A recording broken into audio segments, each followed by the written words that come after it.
묵상할 하나님 말씀은 히브리서 12장 18절부터 29절 말씀입니다.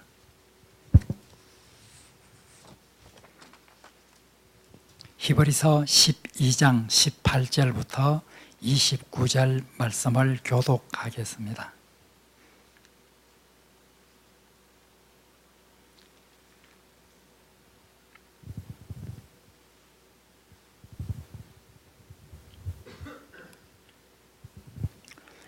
너희는 만질 수 있고 불이 붙는 산과 침침함과 흑암과 폭풍과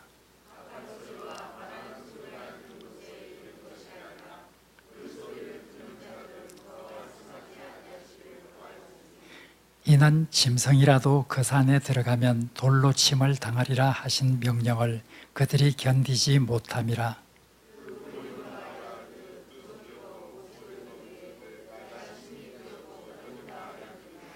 그러나 너희가 이런 곳은 시온산과 살아계신 하나님의 도성인 하늘의 예루살렘과 천만 천사와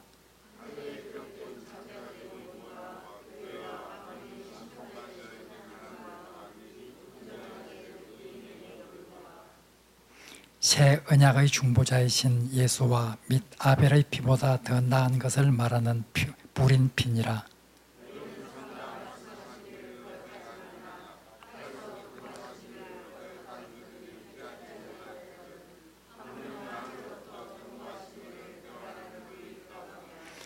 그때에는 그 소리가 땅을 진동하였거니와 이제는 약속하여 이르시되 내가 또 한 번 땅만 아니라 하늘도 진동하리라 하셨느니라.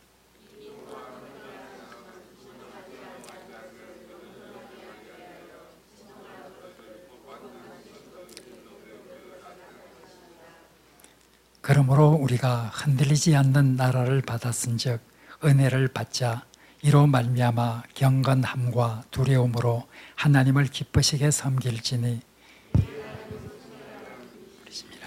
아멘. 지금 우리는 사순절을 맞이해서 히브리서 12장과 13장을 공부를 하고 있습니다. 히브리서 12장과 13장은 우리 믿는 자들이 어떻게 살아야 할 것인가에 대해서 특별히 사순절을 맞이하면서 우리에게 귀중한 교훈을 주고 있는 그런 말씀이 담겨 있습니다. 지금까지 우리는 12장 1절부터 17절까지를 3주 동안에 걸쳐서 살펴보았습니다. 그곳에는 바로 우리는 천국을 향해서 경주하는 자로서 바로 우리가 피곤할지라도 인내하면서 이 경주를 다해야 한다고 말했습니다. 특별히 예수 그리스도의 경주의 모범을 우리가 보고 고난을 받지만은 끝까지 달려간 예수 그리스도를 기억하라고 말씀하고 있습니다. 지난 시간에는 특별히 우리 그리스도인들은 거룩함과 화평함을 추구하는 이런 삶을 살아야 된다고 하는 것을 바로 히브리서 저자는 강조를 하였습니다. 오늘 이제 18절부터 29절까지 오늘 본문에 나오는 말씀은 이젠 우리가 어떻게 살아야 될 것인가 하는 이 말씀을 두 개의 산을 비유해서 말하고 있습니다. 오늘 본문에 보면 두 개의 산이 나오고 있습니다. 하나는 시내산이고 하나는 시온산입니다. 우리가 시내산이라고 하는 이 시내산에 대해서는 우리가 잘 알고 있습니다. 오늘 본문에는 이 시내산에 관해서 18절부터 21절까지 자세히 기록을 합니다. 그리고 이젠 또 하나의 산에 관해서 설명을 합니다. 그 산은 시온산입니다. 이 시온산에 관해서는 22절부터 24절에서 잘 말하고 있습니다. 바로 우리는 두 산을 기억해야 한다고 히브리서자는 말하고 있습니다. 우리가 시내산은 어떤 산입니까? 우리가 잘 아는 대로 시내산은 모세가 소명을 받았던 산이기도 합니다. 호렙산으로 나오기도 하고 시내산으로 나오기도 하는데 호렙산과 시내산은 같은 산입니다. 바로 이 시내산, 호렙산이라고 하는 그 시내산에서 모세는 떨기가 불타는 가운데서 하나님의 소명을 받았습니다. 그리고 세월이 지났습니다. 모세는 하나님의 명령을 받아서 이스라엘 백성을 애굽에서부터 탈출시켜 나갑니다. 애굽에서 탈출해 나간 이스라엘 백성은 드디어 시내산에 이르게 되었습니다. 이 시내산에서 진을 치고 머물고 있을 때 하나님께서는 바로 시내산 꼭대기에서 모세를 불러서 율법을 주었습니다. 십계명을 주었습니다. 이렇게 바로 시내산은 율법과 십계명이 주어진 그런 곳입니다. 그곳이 바로 시내산입니다. 우리에게 너무나 잘 알려져 있는 산입니다. 또 하나의 산, 시온산이 있습니다. 시온산은 바로 원래 예루살렘이라고 나중에 부르게 된 그 지역의 일부입니다. 시온산은 원래 여부서 족속, 가나안에 정치하고 살던 여러 민족 중에 하나, 여부서 민족이 거주하였던 그런 곳입니다. 다윗은 바로 이곳을 점령을 하였습니다. 이곳을 점령해서 그곳을 다윗성이라고 하는 이런 성을 건축을 하였습니다. 이 다윗성을 건축을 하고 시온에 다윗성을 건축하고 이젠 하나님의 궤를 이 다윗성으로 옮기게 되었습니다.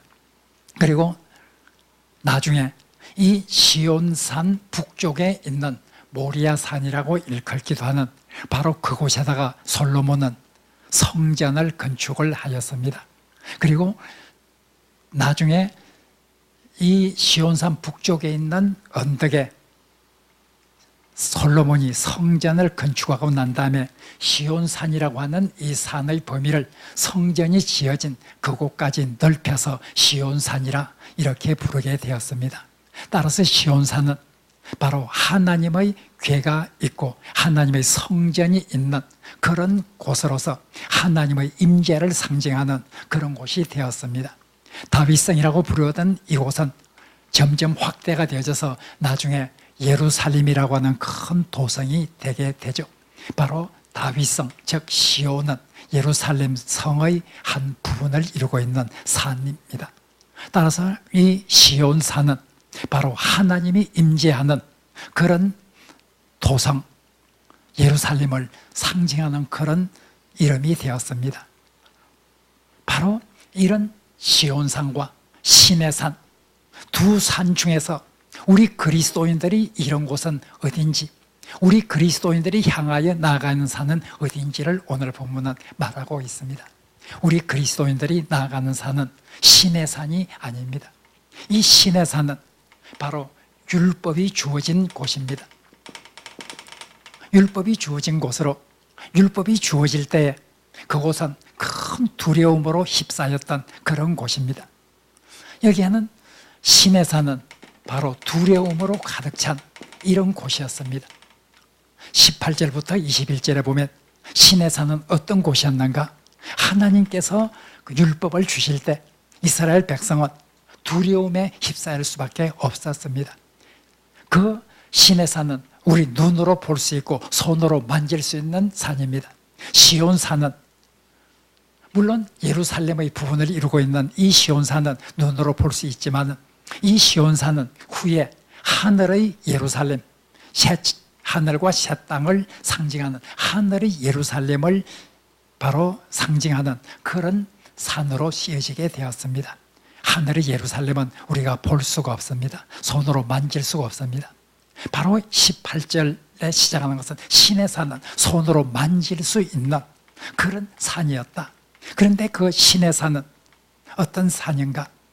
불길에 쌓여있는 산이에요. 이곳에는 불이 있었어요. 불이 있었어요. 우리가 불에 휩싸여 있는 이런 산이라고 하면 굉장히 두려움이 있을 수밖에 없죠. 캄캄한 이런 굉장히 짙은 구름으로 그곳에는 바로 침침함과 암흑이 있었다. 그곳은 바로 어두움으로 가득 찼어요. 암흑. 그리고 그곳에는 폭풍이 있었습니다. 폭풍이 있었고, 그리고 그곳에는 나팔 소리가 있었습니다. 나팔 소리. 그리고 무엇보다도 하나님의 음성이 있었습니다. 하나님의 큰 음성이 들려온 그런 곳입니다. 불, 암흑, 폭풍, 나팔 소리, 그 가운데 울려 퍼지는 하나님의 음성, 사람이 두려움에 휩싸일 수밖에 없는 그런 곳이 시내산이었습니다. 따라서 시내산은 바로 그 소리가, 그런 상황 가운데 주어지는 하나님의 소리가 얼마나 두려움을 자아내는지 이스라엘 백성이 바로 하소연했습니다. 제발 말씀을 그쳐주십시오. 그렇게 요청을 할 수밖에 없었습니다. 그리고 이 산은 두려움으로 가득 찼습니다. 왜냐하면 이곳에 죄인된 자들이 이 거룩한 산을 바로 범죄를 하면 바로 그 사람은 죽임을 당한다. 짐승이라도 죽임을 당할 수밖에 없다. 이렇게 하나님께서 말씀을 하셨습니다. 그렇기 때문에 이곳에 이 거룩한 산에, 산에서 일어나는 이 모든 것들을 보면서 이스라엘 백성은 두려움에 쌓일 수밖에 없었습니다.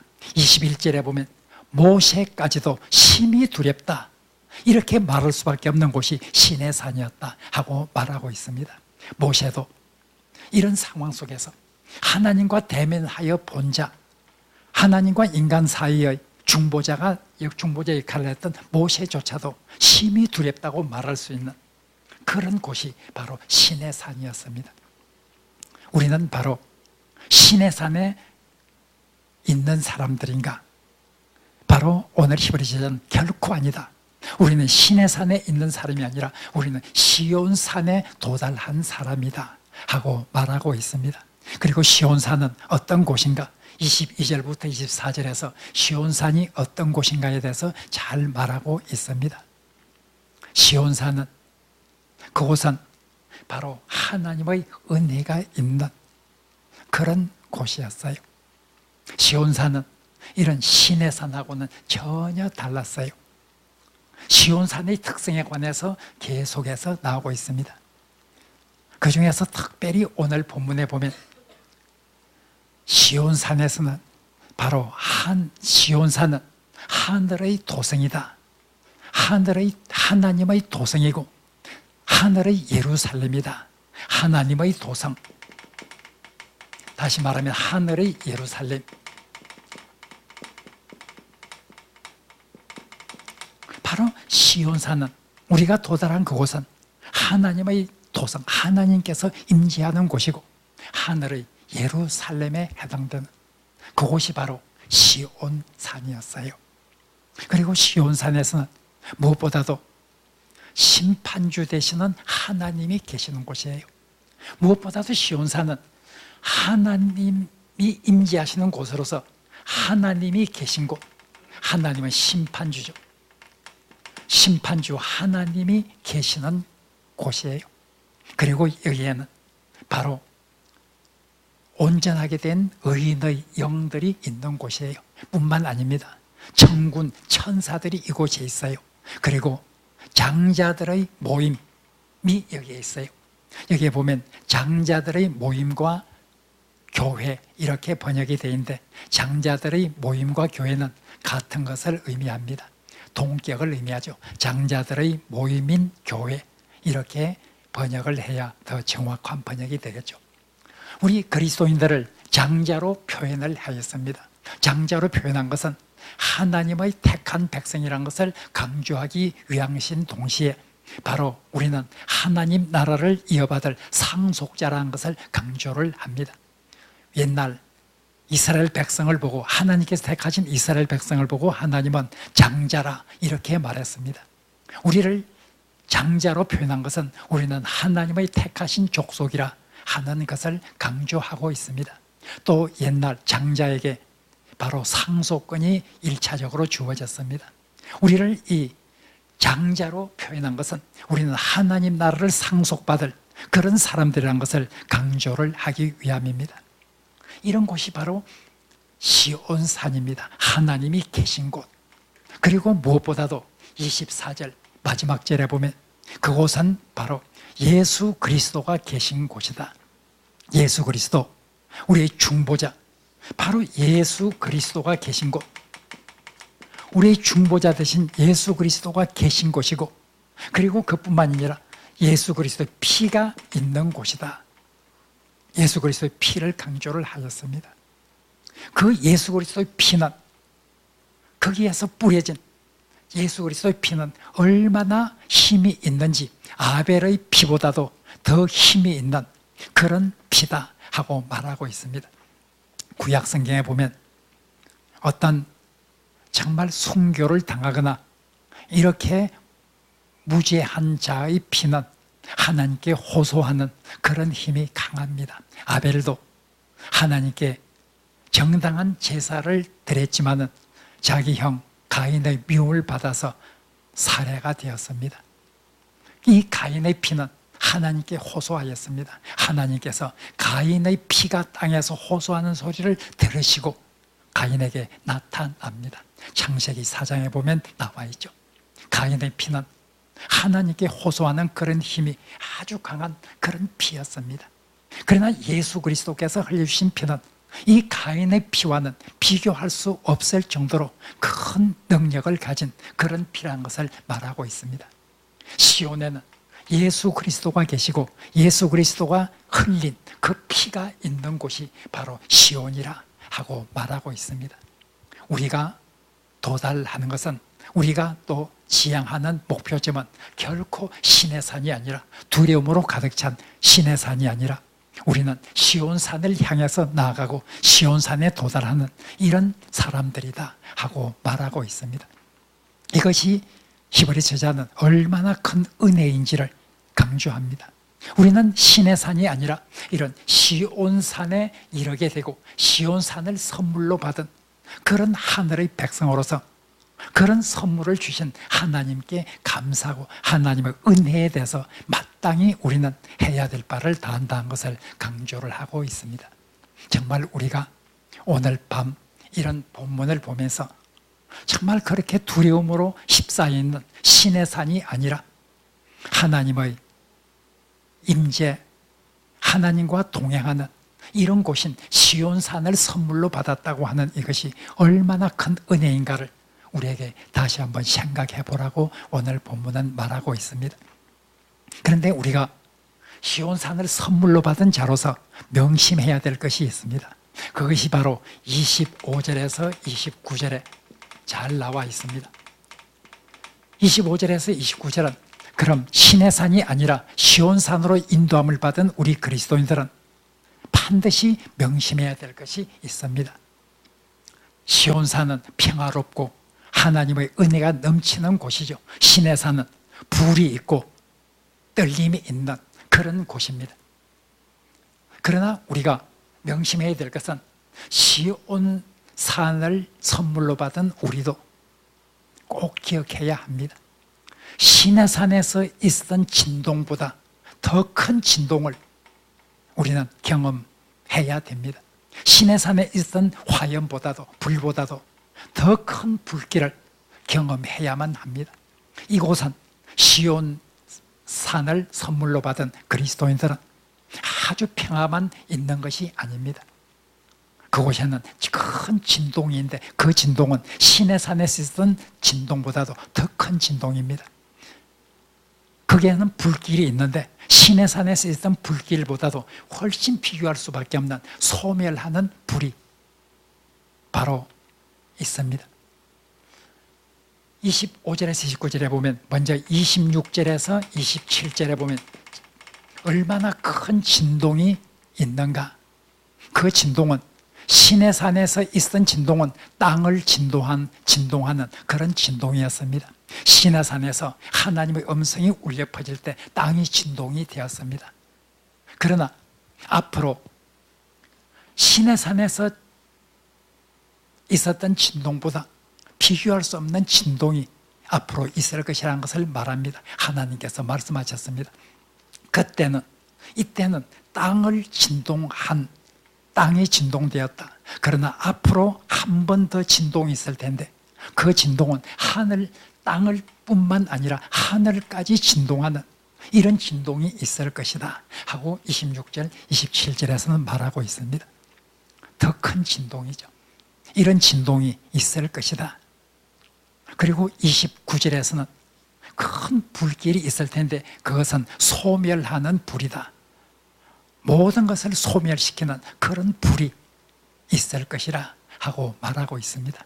하늘과 땅을 진동시키는 그런 큰 진동, 소멸하는 그런 불길, 그런 것들이 앞으로 있을 수밖에 없고 그런 것을 지나야 된다고 하는 것을 말하고 있습니다. 이 진동이라고 하는 것은 하늘과 땅을 진동시키는 그런 진동이라고 말하고 있습니다. 그리고 27절에서는 그 진동의 목적에 대해서 말하고 있습니다. 그 진동은 이 세상에서 흔들리는 것들은 다 패해버리고 오직 흔들리지 않는 것들만 남겨두는 그런 진동이라는 것을 말하고 있습니다. 앞으로 새하늘과 새 땅이 되기 전에 큰 진동이 있어서 하늘과 땅을 진동시키는 그런 진동 속에서 세상에서 없어져야 될 것, 세상에서 이렇게 쓸데없는 것들, 이런 것은 전부 바로 없어지고 오직 흔들리지 않는 것들만 남겨두는 이런 어떤 진동이 있을 것이다. 29절에서는 불에 대해서 말하고 있습니다. 29절에서는 불에 대해서 말하고 있는데 이 불도 소멸하는 불로서 하나님을 가리키고 있습니다. 소멸하는 불, 세상에서 더러운 것, 부정한 것, 모든 것들을 전부 소멸시킬 것이다. 그리고 나면 이런 진동과 이런 불 다음에는 정말 영원한 것, 변치 않는 것, 흔들리지 않는 이런 것들만 남아있는 그런 새로운 세상이 될 것이라는 것을 말하고 있습니다. 시온 산에 이런 것, 하늘의 큰 은혜입니다. 앞으로 이런 진동과 소멸을 통해서 세상이 심판을 받고 심판주 하나님으로부터 심판을 받고 오직 경건하고 거룩하고 아름다운 것들만 남아있는 그런 세상이 우리를 기다리고 있다고 하는 것이 오늘 본문에서 말하고 있는 요점입니다. 그러면 이런 세상을 추구하며 사는 그리스도인들이 어떻게 살아야 될 것인가? 그 삶에 대해서는 25절과 28절에 잘 나와 있습니다. 우리가 어떻게 살아야 하는가? 25절에서 말하고 있습니다. 무엇보다도 우리가 살아야 될 것은 이젠 바로 복음에 순종을 하며 살아야 된다는 것입니다. 옛날 땅에서 울려 퍼진 하나님의 음성을 거역한 사람들도 화를 당했다고 하면 그들이 순종하지 아니함으로 인해서 화를 당했다고 하면 하늘에서 울려 퍼지는 하나님의 말씀을 거역한다고 하면 얼마나 더 큰 화를 받겠는가. 우리는 율법보다는 복음이 더 좋고 우리는 율법보다는 복음을 받은 사람들입니다. 그러나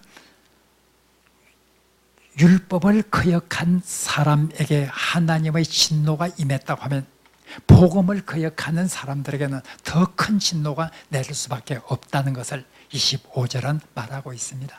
그렇기 때문에 하나님께서 복음을 이 세상에 주신 것은 큰 은혜의 선물이지만 복음을 거역하는 사람들, 복음에 순종하지 않을 때는 그만큼 더 큰 진노를 받을 수밖에 없다는 것을 말하고 있습니다.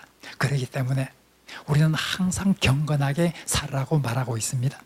28절에서 우리는 거룩하게 살고 우리는 경건하게 삶으로 하나님을 섬기는, 그렇게 해서 하나님을 섬기는 이런 삶을 살아야 한다고 말하고 있습니다. 오늘 본문은 우리는 신의 산이 아니라 시온 산이라고 하는 이런 큰 하나님의 은혜의 선물을 받았고 우리는 현재의 우리의 지위보다는 큰 진동과 소멸하는 불을 통해서 앞으로 새하늘과 새 땅이 이루어지고 새 예루살렘에서 하나님과 영원히 사는 그런 어떤 소망을 가진 사람들로서 어떻게 살아야 될 것인가?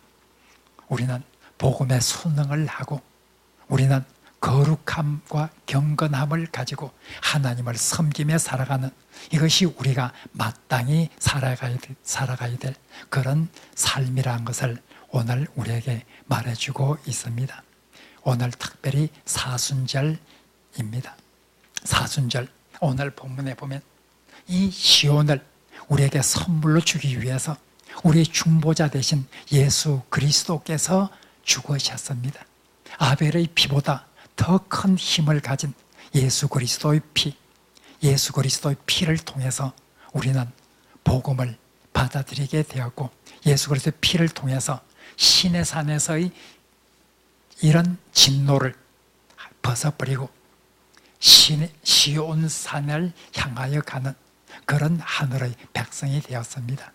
아벨의 피보다 비교할 수 없을 정도로 큰 힘을 가진 속죄의 피, 예수 그리스도의 피를 통해서 우리가 이렇게 되었습니다. 오늘도 이 본문을 생각하면서 예수 그리스도의 피를 통해서 하나님과 화목하게 되고 우리가 구원을 받은 자로서 이런 하나님의 은혜에 보답하기 위해서라도 참으로 경건하게 살아가는, 거룩하게 살아가는, 평화를 추구하며 살아가는 이런 하늘의 백성이 되기를 간절히 바랍니다. 말씀을 생각하면서 같이 기도하겠습니다.